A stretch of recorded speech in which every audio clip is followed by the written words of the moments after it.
Hello, my name is Aubrey Brinkley and I'm an occupational therapy student. I'm going to be teaching you guys a little bit about loading and unloading, and this is our van version for staff.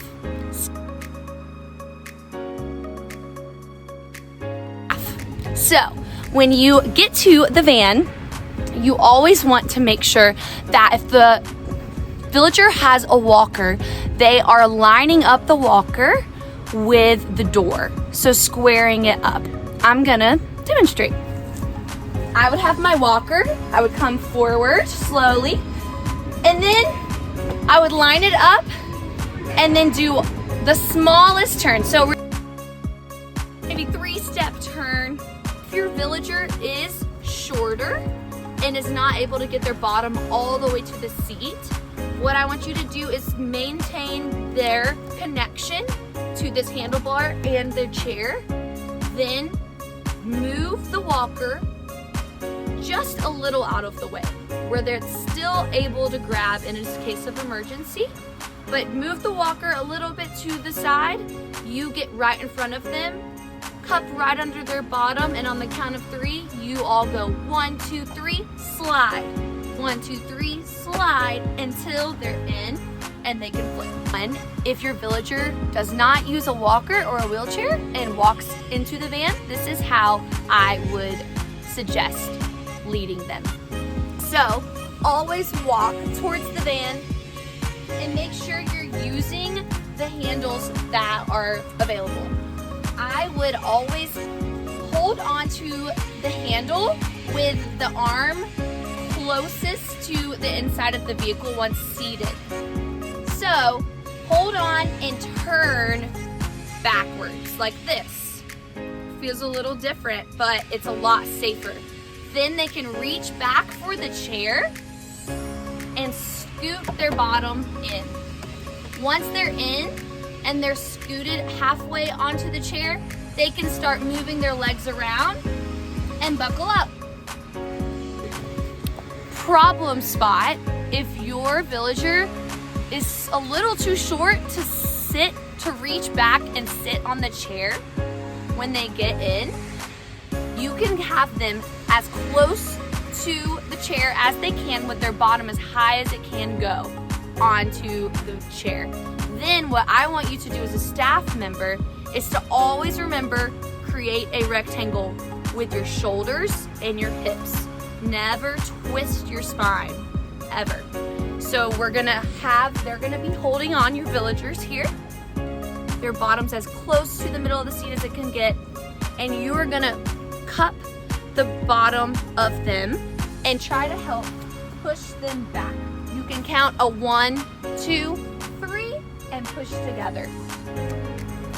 If your villager doesn't use a walker or wheelchair and is scooting to the back of the van, we're going to do the same steps.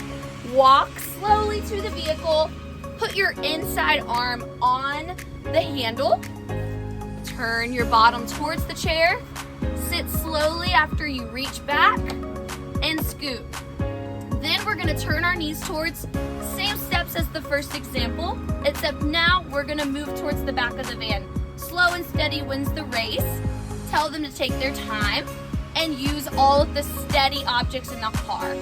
So the handles at the top and the chair to the side of them are great resources.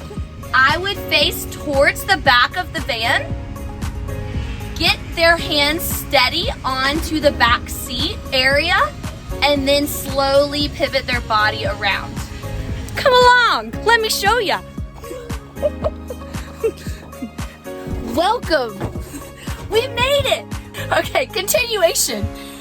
I'm gonna place my body shift, and I'm gonna turn fully towards the back. Then I'm gonna make sure my hands are steady on the chairs. My feet are prepared to do a little shifting towards the back. Steady on the chairs. 1 here, 1 on the seat, and shift.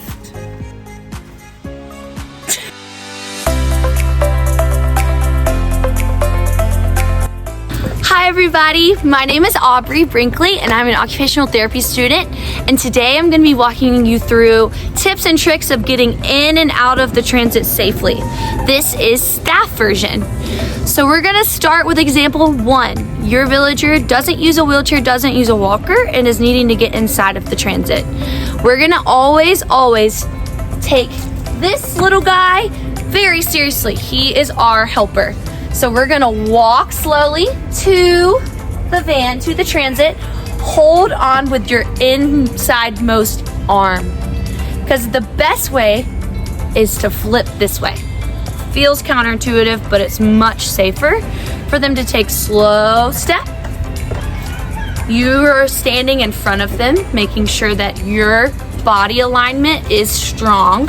Shoulders, hips in a rectangle. Never twist your spine.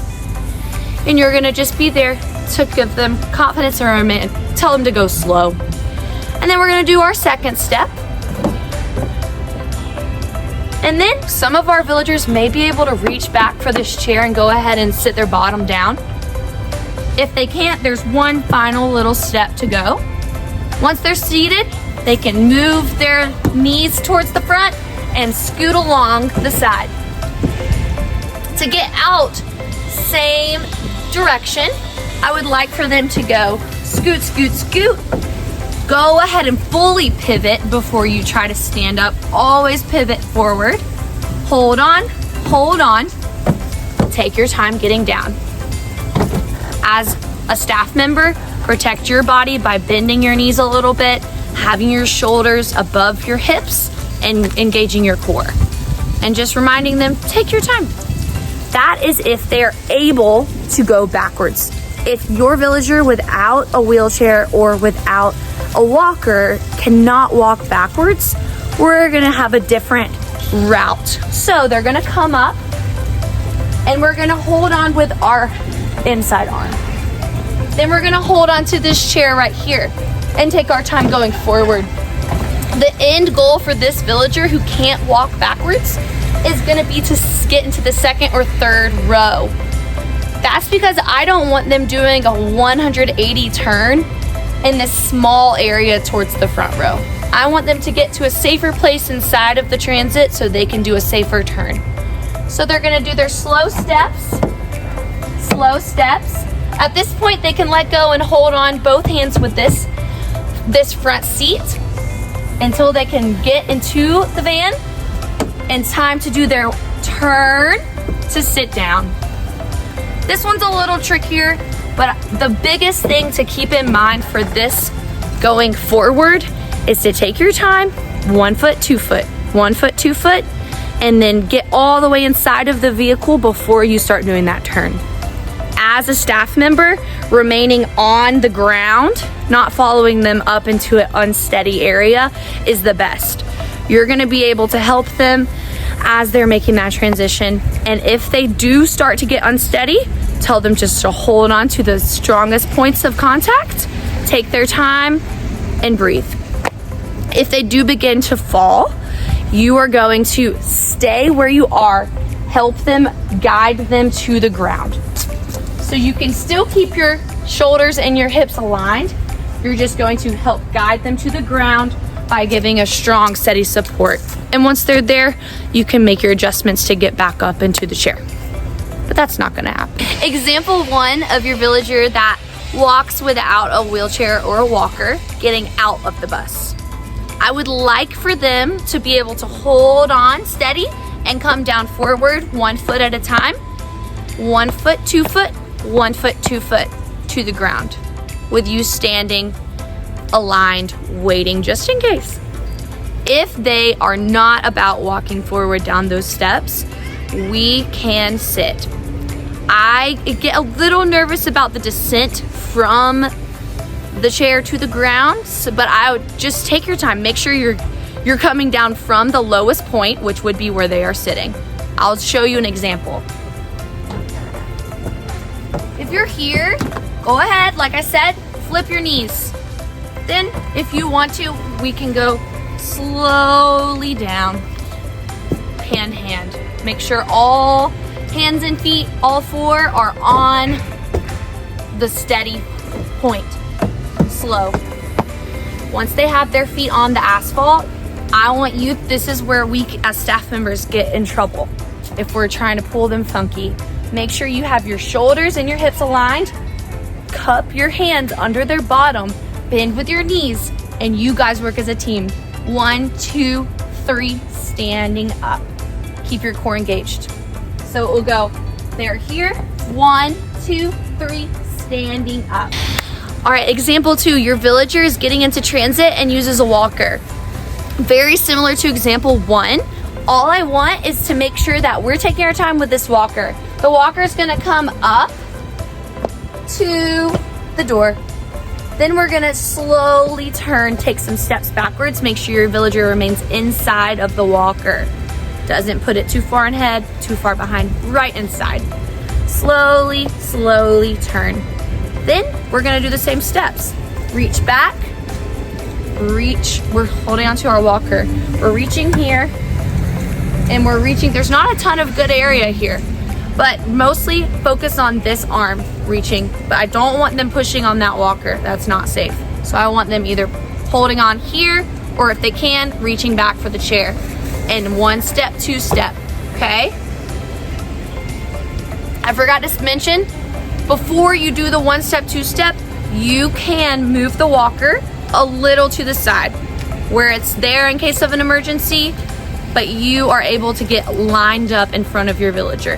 1 hand, 2 hand for the villager, you're right in front of them. 1, 2, take it slow.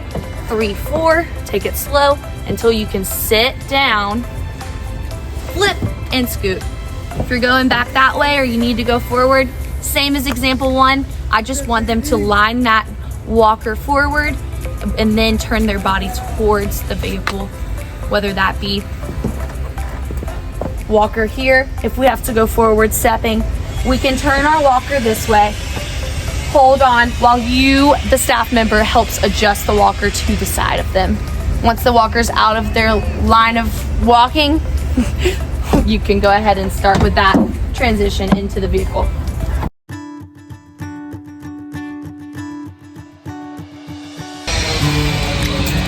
Hi staff, it's Aubrey Brinkley, the occupational therapy student. We're gonna go over getting in and out of the buses. So, the best case scenario, the best practice for this situation would be for your villager who has no walker, no wheelchair, walking slowly, holding on with both hands to do a 1 step, 2 step.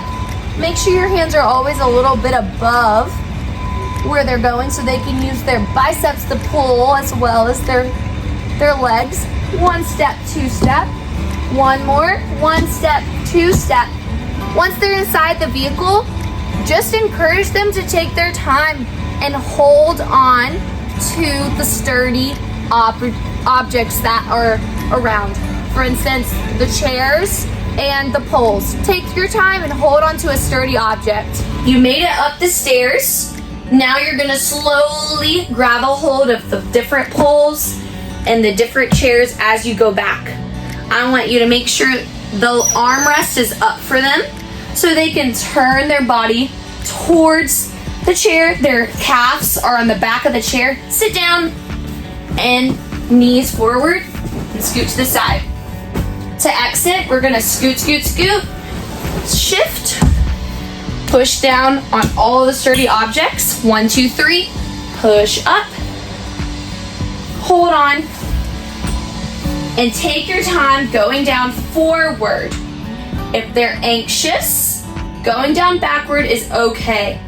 As a staff member, I want you to be on the ground at the bottom of the stairs. I never want you to be half in, half out. That's not safe for you or them. I want you to maintain your shoulders and hips in a rectangle, no bending or twisting your spine, and just be ready with your knees bent and your core engaged. They should be fine. Take your time slowly going backwards if you're too scared to go forwards. 1 foot, 2 foot, 1 foot, 2 foot, and then your last one, 1 foot, 2 foot. Then they're on their way. If your villager has difficulty walking forwards or walking backwards into the bus, I want them to use the lift in the back to enter the bus. Exiting the bus on their bottom is easier than entering. So if we're going to exit the bus on our bottom, I want us to turn our knees to the center and slowly descend down to the ground. Then we'll do our scoot dance, scooting to the edge. You scoot to this position. I want all hands and all feet on the sturdy surfaces at all times. We're gonna scoot to the edge, 1 foot, 2 foot, descend slowly. Scoot to the edge, 1 foot, 2 foot, descend slowly. Once they're at this position, I would like you as a staff member to make sure your shoulders and your hips are aligned per usual, your knees are bent, your core is engaged, cup under their bottom, and as a team, 1, 2, 3, stand up. If your villager's tall enough, standing from this, putting their feet on the asphalt from this middle step is very good. It's less of a force for you to have to help them pull up. So that would be my recommendation for getting out of the bus. Thanks for watching my adventure into the transit in the van. Let me know if you have any questions. Toodles!